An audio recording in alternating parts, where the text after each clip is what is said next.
অভিনয় ও গ্ল্যামারে যেন নতুন করে আভা ছড়াচ্ছেন জনপ্রিয় অভিনেত্রী তানজিকা আমিন। নাটক, চলচ্চিত্র, উপস্থাপনা তিন মাধ্যমেই সরব হয়ে উঠেছেন। 2023 সালে আশফাক নিপুণের পরিচালনায় নির্মিত মহানগর 2 ওয়েব সিরিজে মিতু চরিত্রে অভিনয় করে বিশেষভাবে নজর কাড়েন। এখন অভিনয়শিল্পী হিসেবে সুন্দর সময় পার করছেন তানজিকা আমিন। অভিনয় ক্যারিয়ারের পাশাপাশি ব্যক্তিজীবন নিয়েও মাঝে ব্যাপক আলোচনায় ছিলেন তিনি। 2011 সালে স্থপতি এনামুল করিম নির্ঝরকে বিয়ে করলেও 2 বছরের মধ্যেই সংসার ভেঙে যায়। এরপর দীর্ঘ অন্ধকার সময় তাকে পার করতে হয়েছিল বলে সম্প্রতি গণমাধ্যমে তা প্রকাশ করেন।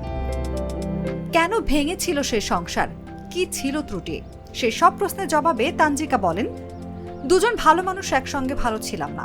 অবশ্যই নির্ঝর ভীষণ ভালো মানুষ, অন্যখানে সুন্দরভাবে সংসার করছে। আমি এখন যেখানে আছি সেখানে সুন্দরভাবে সংসার করছি, শুধু আমাদের একসঙ্গে সংসারটা হয়নি।